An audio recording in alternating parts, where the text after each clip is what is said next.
Bonjour, je m'appelle Emeline Lucas, je suis psychologue et psychothérapeute pour Wellways. Le coronavirus a changé nos vies et nous devons tous faire face à cela. Nous pensons qu'il est important de pouvoir vous soutenir concernant la peur que cela suscite. Nous avons développé ce webcast pour vous donner un aperçu des mécanismes qui se cachent derrière la peur et vous proposer ensuite des moyens de vous adapter mentalement aux défis auxquels nous sommes confrontés.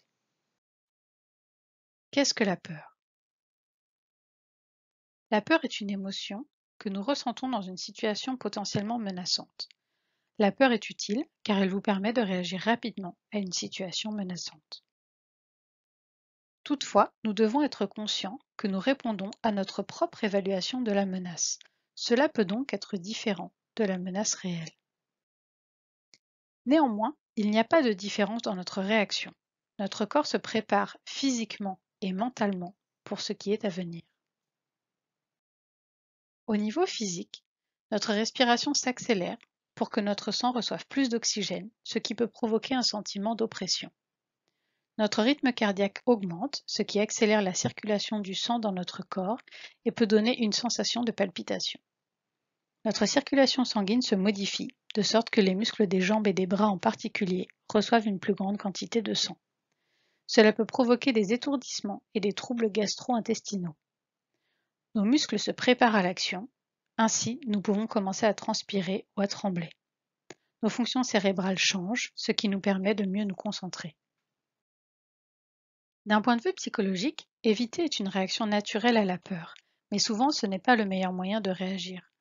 En effet, cela nous empêche de savoir quelle est l'ampleur de la menace réelle, et de ce fait, l'évitement crée ainsi encore plus de peur. Lorsque nous ne pouvons pas éviter, comme c'est le cas maintenant avec le coronavirus, il y a un certain nombre de conséquences psychologiques. Nous allons estimer qu'une menace est plus importante que la réalité, dès que sa probabilité est supérieure à 0%. Plus le risque exact de répétition d'un événement est élevé, plus ce risque sera surestimé. Plus une chose terrifiante se rapproche de nous, et plus nous avons le sentiment que les chances que cela nous arrive augmentent. De plus, la peur est contagieuse. Plus les gens autour de nous sont anxieux, et plus nous risquons de le devenir. Alors comment gérer au mieux notre peur du coronavirus? Ne consultez que les informations du gouvernement et de l'Organisation mondiale de la santé. Trop d'informations sont floues, car il y a aussi des informations erronées qui circulent. Donnez des informations correctes à vos enfants s'ils sont avec vous, sans faire de drame. Apprenez à reconnaître en vous les signaux corporels de peur que vous ressentez et nommez-les. Ce sont les conséquences de la peur, rien de plus. Gardez un mode de vie sain et plus actuel que jamais. Comme on dit, un esprit sain dans un corps sain. Garder sa routine donne une structure à la journée et procure un sentiment de sécurité et de prévisibilité. C'est également très important pour les enfants.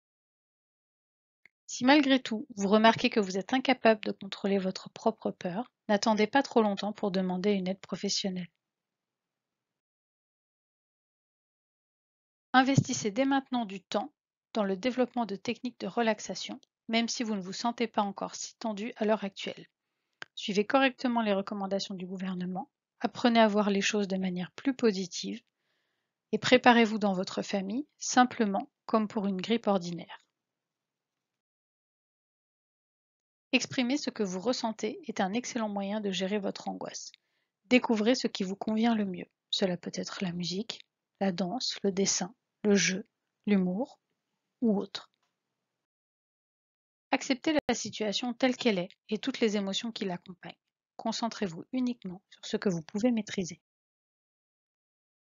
Il est utile de parler à ses amis et à sa famille, d'ouvrir son cœur, de rire ensemble, car il est plus facile de mettre son point de vue en perspective et de trouver le soutien de personnes qui sont dans la même situation que nous.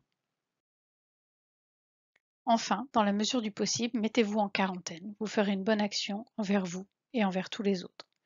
Mais que vous soyez confiné chez vous avec vos enfants ou encore au travail, prenez soin de vous, c'est le plus important.